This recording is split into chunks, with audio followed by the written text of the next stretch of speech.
Começa agora pela TV Novo Tempo mais um programa Evidências, na busca de fatos que comprovem a veracidade histórica da Bíblia Sagrada. No programa de hoje vamos tratar de um assunto que já nos foi perguntado diversas vezes. É verdade que os fenícios estiveram no Brasil? Existe uma versão que, muito antes dos navegadores portugueses, os fenícios chegaram aqui. Eles eram navegadores que já haviam aportado nessas terras muito tempo antes de Cabral. Desbravando o que os europeus chamavam de Novo Mundo, eles foram os primeiros a pisar em nosso continente. Esta é uma teoria defendida por diversos autores a partir de registros sob a forma de inscrições em pedra e também de artefatos. Além disto, são apontadas semelhanças linguísticas e mitológicas entre índios brasileiros, americanos e povos semitas que viveram na Ásia há milhares de anos. Mas, afinal de contas, quem foram os fenícios? Vamos então, primeiramente, conhecer esta antiga civilização, quais eram as suas relações com a Bíblia e a história, para então analisar a possibilidade ou não deles terem estado no Brasil antes mesmo da chegada dos navegadores portugueses. De acordo com a história, os fenícios eram um grupo de comerciantes que também se tornaram hábeis na navegação, isto nos tempos antigos. Eles se estabeleceram onde hoje fica o Líbano e partes da Síria e de Israel. Calcula-se que os fenícios chegaram ali por volta de 2300 a.C. Alguns pensam até que teria sido antes disso, mas os arqueólogos e historiadores não conseguiram precisar exatamente de onde é que eles haviam partido. Alguns pensam que teria sido do Golfo Pérsico, outros pensam que seria do Crescente Fértil, mas ainda não podemos ter uma certeza absoluta a respeito desse fato. Esse nome, Fenícios ou Fenícia, vem do grego Phoenikes e provavelmente teria algo a ver com comerciantes de púrpura ou povos de pele avermelhada. Quem nos diz isto é o escritor Heródoto, um dos mais antigos historiadores gregos a fazer menção dos fenícios. Mas os próprios fenícios não se chamavam assim. Fenício, lembremos, era o apelido dado pelos gregos, que também chamavam o povo de Canaã ou Cná, que quer dizer terras baixas, uma designação de contraste com a Síria, que era reconhecida como terra alta. Mas há também quem pense que Canaã aqui seria uma associação popular que tanto os gregos quanto os latinos fizeram entre Kinarriarru, o nome dado a eles, o apelido, e Kinarru, que seria algo como púrpura ou carmesim. Bom, em termos arqueológicos, pouca coisa separava os fenícios daquele outro grupo chamado cananitas. Na verdade, a sua única diferença estava no fato de que os fenícios eram extraordinariamente hábeis em feitos marítimos. Nos tabletes de Amarna, escritos no século XIII a.C., os fenícios são também chamados de cananitas. Mais tarde, um autor chamado Filo de Biblos vai falar de Caná ou Canaã, que depois foi chamada de Fenícia, e bem antes disto, lá pelo terceiro milênio antes de Cristo, os egípcios também faziam expedições para trazer os cedros do Líbano, nome que, aliás, é dado atualmente à região. Agora, de acordo com a Bíblia Sagrada, esse povo que chamamos de fenícios seriam, na verdade, descendentes de Cão e Canaã, respectivamente o filho e o neto de Noé. Isso você pode encontrar em Gênesis capítulo 10, verso 6 e também no verso 15. E outras passagens que não apenas os mencionam como fenícios, mas os chamam de Sidom. Sidom também seria um importante descendente de Noé, cujo nome foi dado a uma das principais cidades fenícias. Heródoto nos dá ainda uma outra informação importante. Os fenícios, ele diz, foram os precursores do alfabeto. Aqui você vê uma pedra com antigas letras do alfabeto fenício. Até então, as escritas eram, em sua maioria, pictogrâmicas, isto é, figuras que representavam sons, como no egípcio. Ou então eram silábicas, como vemos nas antigas inscrições cuneiformes da Babilônia. Mas, em algum tempo antes do 8º século a.C., é difícil precisar exatamente quando, a figura lendária de Cadmus teria levado a ideia do alfabeto para os gregos, que então o desenvolveram e distribuíram-no pelo mundo.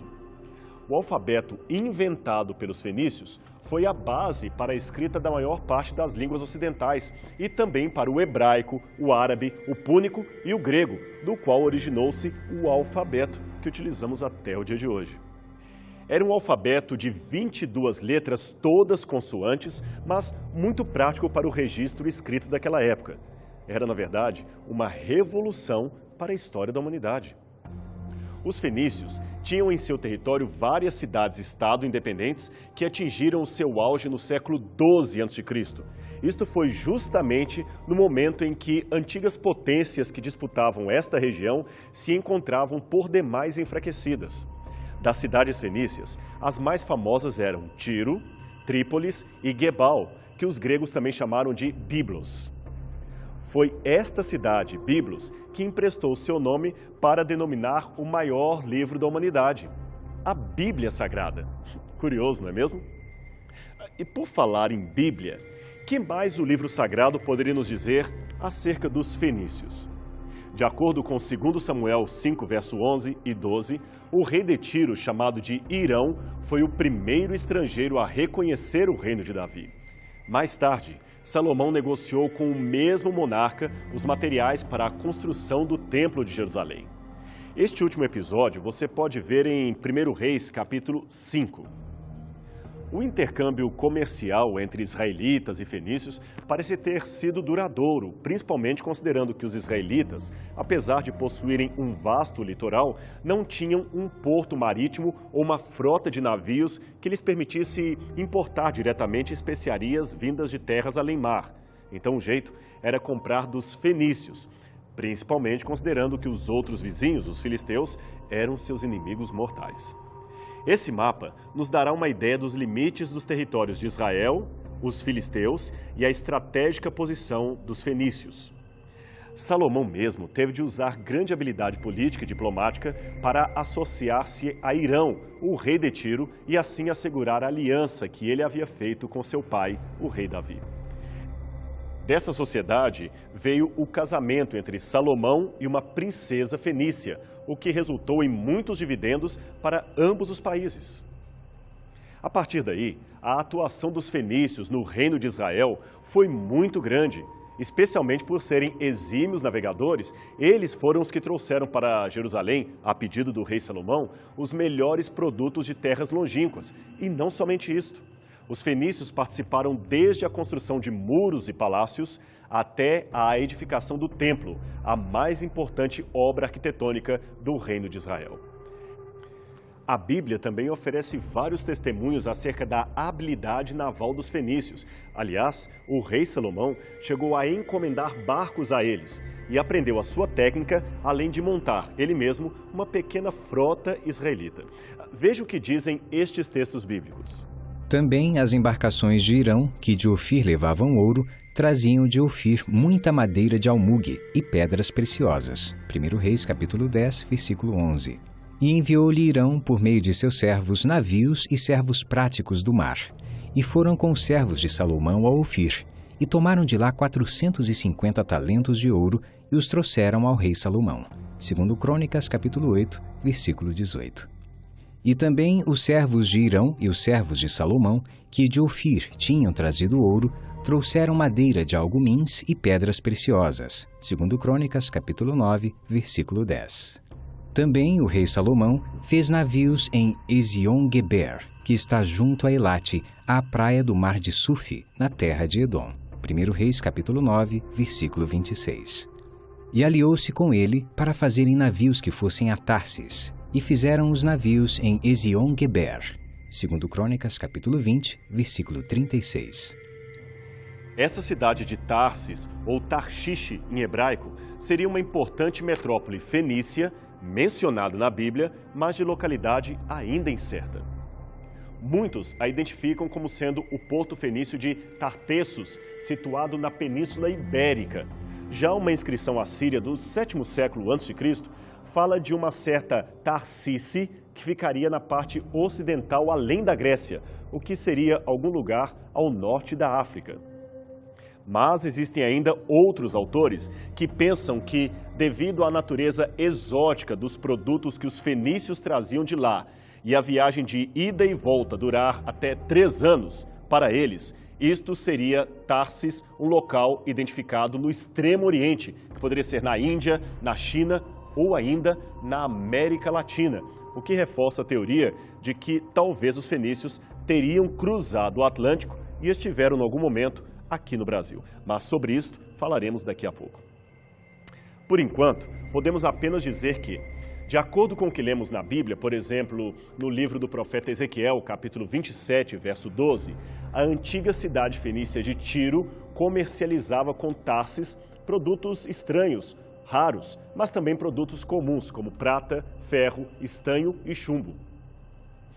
E voltando aos tempos de Salomão, a Bíblia também revela que, com o tempo, Israel passou a ter uma própria frota que estava ancorada no porto de Tarsis. Esta frota estava juntamente com os navios de Irão. Nós podemos ver isto no livro de 1 Reis, capítulo 10, verso 22, que diz o seguinte: Porque o rei Salomão tinha no mar uma frota de Tarsis, junto com as embarcações de Irão. As frotas de Tarsis vinham uma vez a cada 3 anos e traziam ouro, prata, marfim, bugios e pavões. Alguns comentaristas pensam que a palavra hebraica usada para pavões nesse texto poderia ser traduzida por mandres, que seria um típico macaco africano. E bugios seria, na verdade, um macaco comumente encontrado na América Central, na Amazônia e na Mata Atlântica, no Cerrado e também no Pantanal brasileiros. Mas calma, não tiremos conclusões apressadas ou precipitadas. A palavra hebraica que eu mencionei é dúbia e há os que dizem se tratar de macacos babuínos e não de bugios.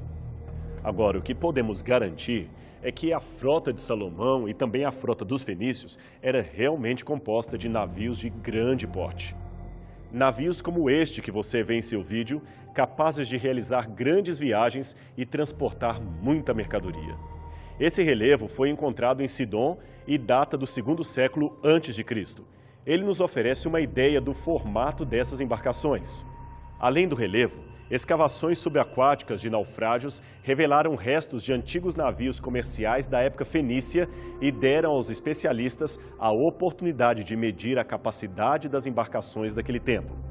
Os barcos mediam entre 8 e 15 metros de comprimento, levavam uma tripulação de até 20 marinheiros e podiam transportar seguramente entre 2 e 14 toneladas de vinho, metais e outros produtos.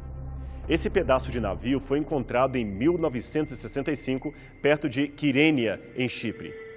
Ele provavelmente seria a mesma embarcação mencionada num documento grego do século IV a.C. Mais de 400 ânforas como estas foram resgatadas do seu interior.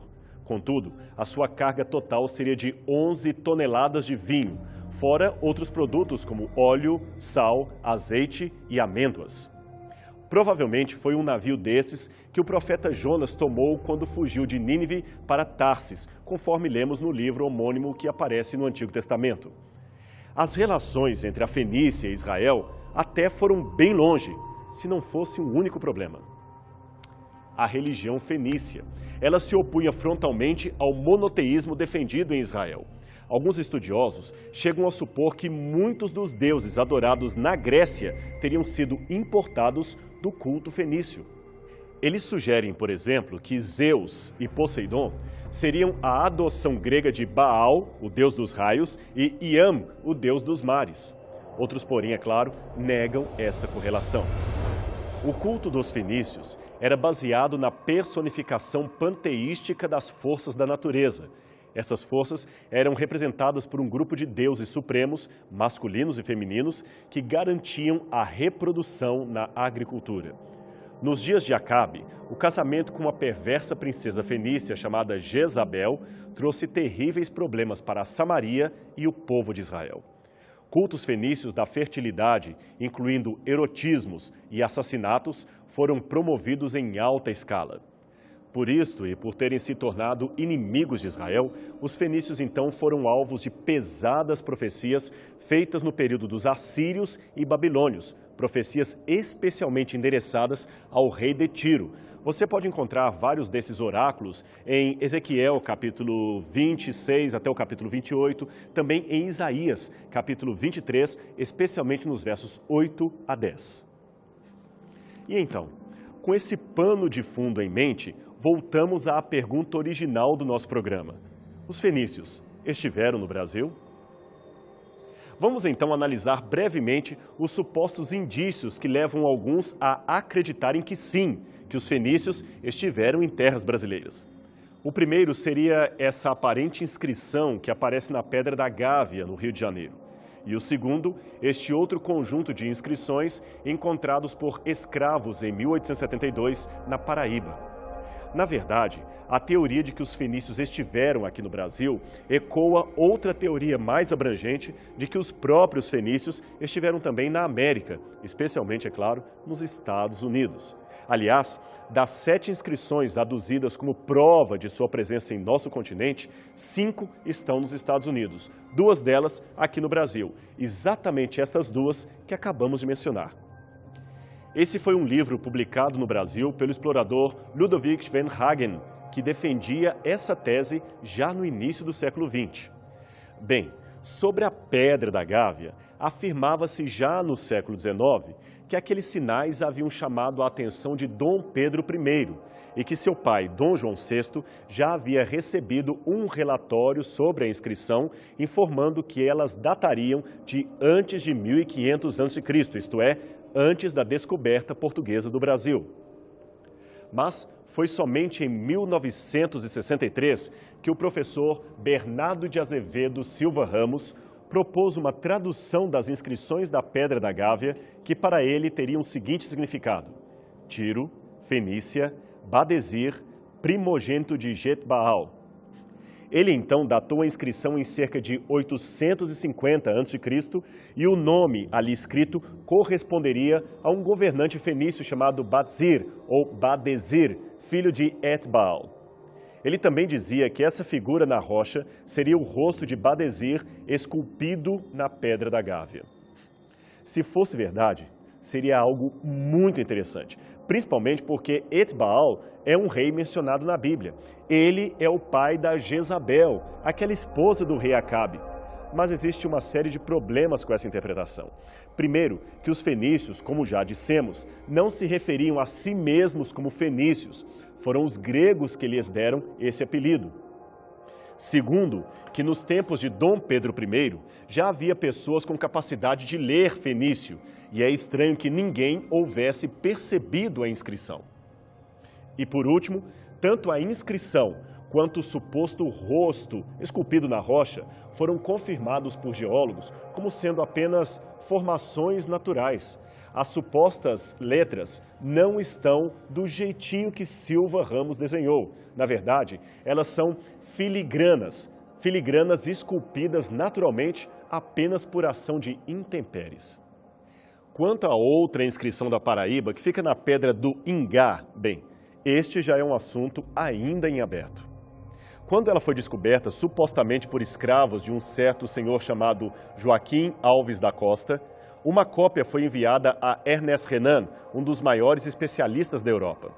Por alguma razão, Renan não deu muita importância ao achado e possivelmente julgou que ele era falso. Mas por volta de 1960, Cyrus Gordon, reconhecidamente uma autoridade no assunto, declarou que a inscrição do Brasil era verdadeira. Ele argumentou ter encontrado nela elementos de escrita fenícia e de estilo fenício que ainda eram desconhecidos na época de Renan.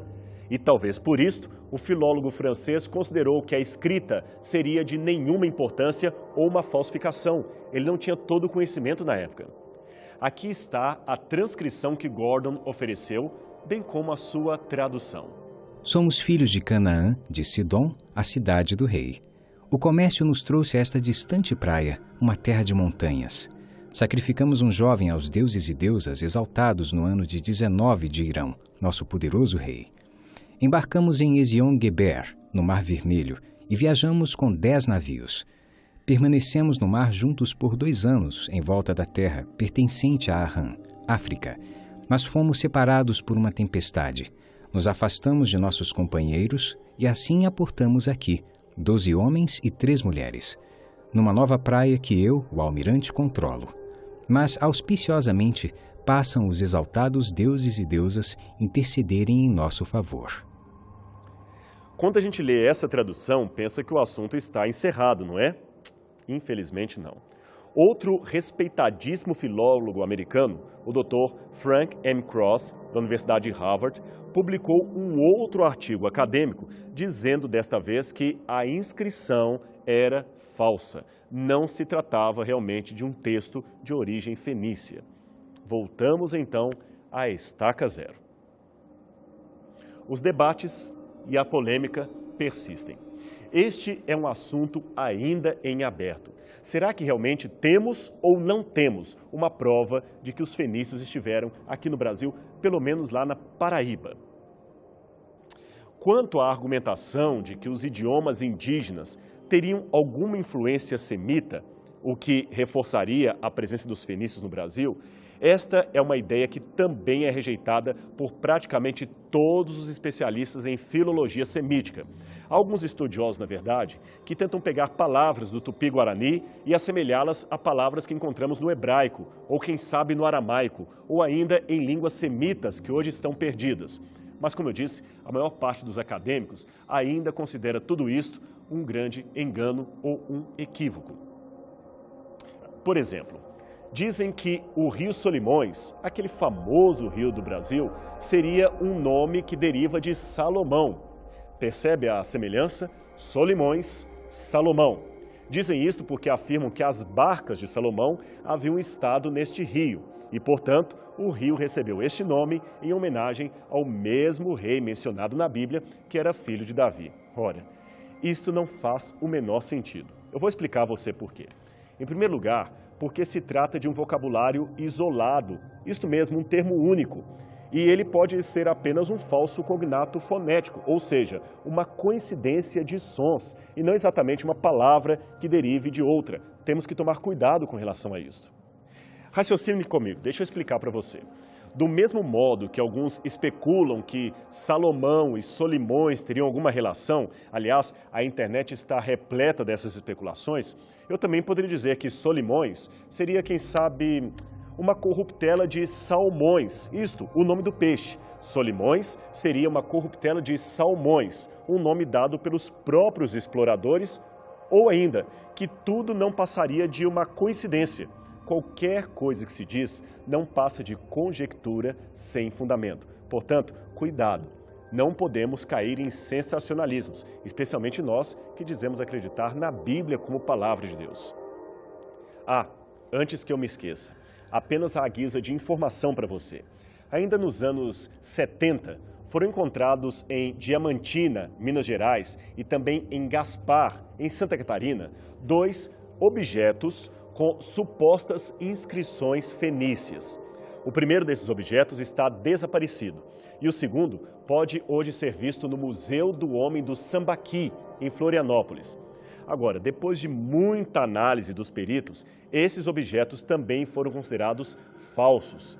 É pena que tem muita gente que ainda fala deles como sendo verdadeiros pelas obras e também pelas páginas da internet.